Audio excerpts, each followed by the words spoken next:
Cooper! Hi, I'm Jonathan, and welcome to another episode of whatever it is the hell I'm talking about. Today we're actually going to be talking about some of the figures that are upcoming for 2021. A lot of the ones that were just announced recently at the WWE panel, and we're just going to go over just my tops, just the ones I'm most excited for, the ones I'm definitely going to buy. There are still other figures out there that I'll probably get, but these are the ones that have really stuck out to me recently, so let's go ahead and get going. First up is just Apollo Crews. Well, number one, I don't have an Apollo Crews, which is kind of a travesty. I only ever remember there being one Elite, though, in the past several years of Apollo Crews. And this one actually is coming with the new WWE United States Championship. I'm really excited for that.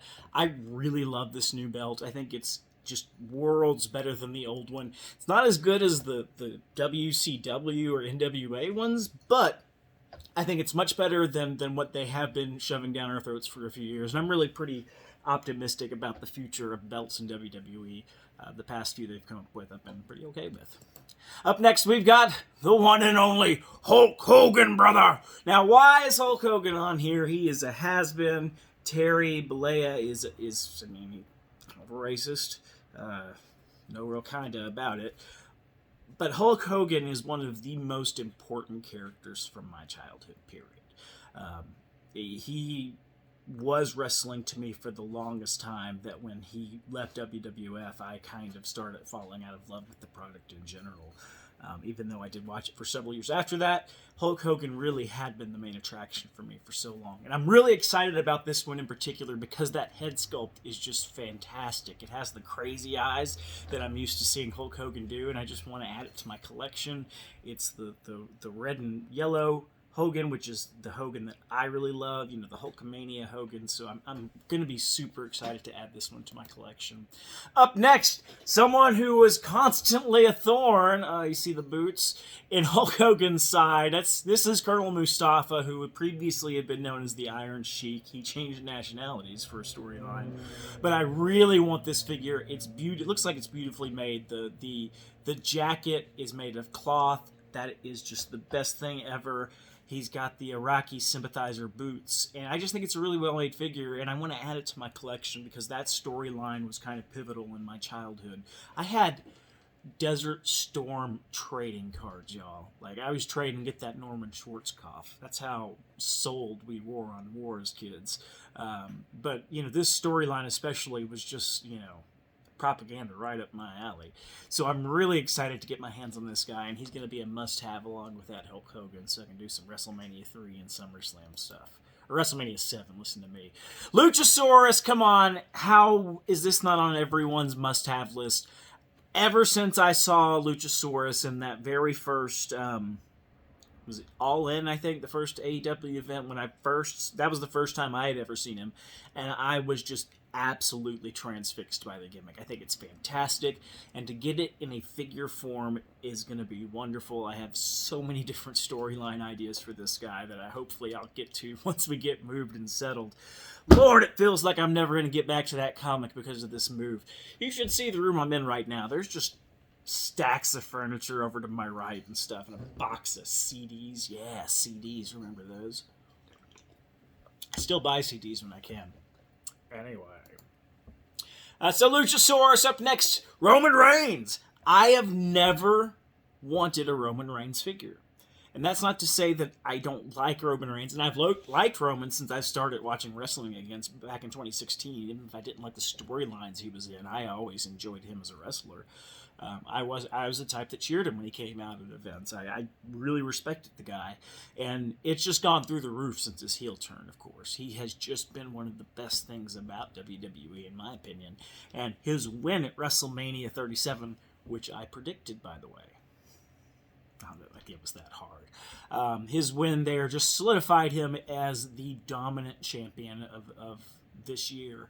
And I really hope he holds on to the championship through the rest of this year. And I'm really looking forward to this figure because all the previous Roman Reigns figures, really the only differences you've had are in that head sculpt. The rest of it's that same clunky vest that's just too big, makes posing him really awkward, makes playing with him really awkward. And this is the tribal chief, the head of the table version, and I'm super excited for that. He's got the gold gauntlet instead of the black. He's got the new buffed out shirtless look. I'm really digging this new Roman, so I'm absolutely going to have this particular version. I'm really excited for it. Up next, this is going to be one of the first ever male Ultimate Editions I've ever wanted and I'm ever going to buy, and that's Jeff Hardy. And it's because it's friggin' Jeff Hardy.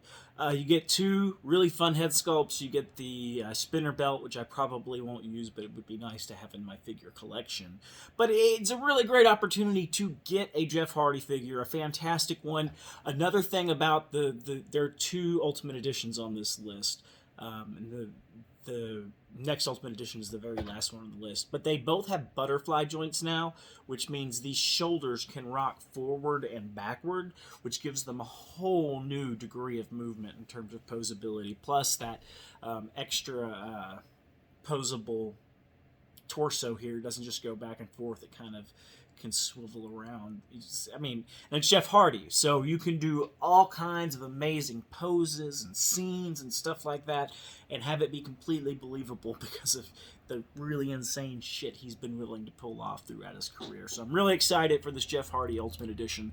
Up next, Sid Justice. And this is one of those really fun figures in that it's a 2-in-1. It's two figures in one. Kind of like the Undertaker Kane pack that came out. Oh, and there is Caddy Bree doing her nightly climb to the top of her Everest. Good job, Caddy Bree. Good job.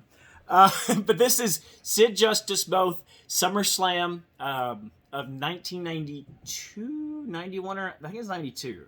And he was the special guest referee for the match made in hell, which was the Ultimate Warrior and Hulk Hogan versus Sergeant Slaughter, Colonel Mustafa, who we talked about earlier, and General Adnan, who was basically the manager for the other two. It was really just a way to get Hulk Hogan and Sergeant Slaughter back in the ring together, because at some point Ultimate Warrior chases Colonel Mustafa and General Adnan out of ringside, so it can just be Hogan v Slaughter. And in the end, of course, Hogan wins, and he and Sid pose around the ring like, they're both Hulk Hogan and stuff. But this figure also, in addition to being the special guest referee from that match, the referee getup is removable, and he can also be Sid Vicious. And this is the Sid that I originally remember being in NWA and WCW. I can't remember what it was called at that point, if it had made the full changeover or not. But I remember watching Sid Vicious in what I'm going to call WCW, and he was just monster guy. He had this singlet, and I just really thought he was badass until he came to WWF and was Sid Justice and just wore regular tights, and I was like, well, who's this yahoo? So I'm super duper excited to get both a Sid Vicious and a special guest referee, Sid Justice, and to get the special guest referee clothing, because it's cloth. It looks like it's a single piece that fits over the figure, which means it could fit on like smaller or similar size figures. And this is going to be one of the bigger. Sid was one of the big guys, so it's going to be a pretty good size. It could probably fit on a lot of other figures. So this really gives a lot of potential for different play opportunities. So I'm really excited about that. Excuse me. Up next, and last but not least, we have the Hulk Hogan Ultimate Edition. Now, I know this is kind of a weird one to get, but there are a few reasons for it. One, it's got those butterfly joints, and that's just phenomenal. All figures should come, all wrestling and combat figures should have that built in. And the double jointed elbows and double jointed knees, all of them should have those things. It's friggin' 2021.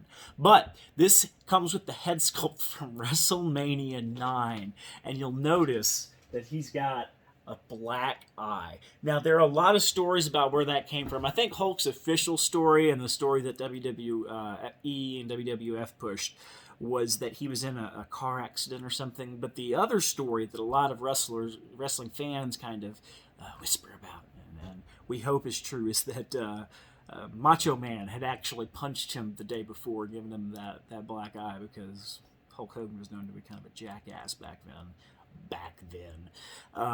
But I was over the moon that night when he won the WWF Championship from Yokozuna after Bret Hart had lost it. I thought that was just like, oh my god. And Bret Hart told him to go ahead and do it, so that means they're friends, and this is the best thing ever. Oh, Hulk Hogan, yay! I've since learned the truth of that. But I was stupid excited that night, and to get this figure in my hands is going to be really awesome. It comes with another version of the Winged Eagle belt. I love the Winged Eagle belt. That's my favorite World Championship belt ever, I'm pretty sure. It comes with the Hulkster belt that he wore earlier in the night, because he had kind of a red jumpsuit on that he wore earlier that night. Actually, no, that he wore down to the ring to win the championship. He was wearing kind of a red and yellow top and bottom thing, but for his match with Brutus Beefcake versus Money Inc., he did wear his regular outfit. And I always thought that they had won that match by countout, but I actually think they lost by countout. But either way, they didn't get the tag team championships, which is a bummer. And that was Brutus the Barber Beefcake's last match ever in the WWE, which was such a bummer for me, because if you've watched anything that I've ever done talking about wrestling figures or wrestling, you'll know that Brutus the Barber Beefcake was my favorite when I was a kid. I was always, into the sidekick characters because I was a little brother at the time, so I was always relegated that role, so I really identified with him, and so Brutus Beefcake was awesome, and I was like, he's gonna win the tag team championship because Hulk can't be beat. Yeah, that didn't happen, because Hulk Hogan had to get the world championship.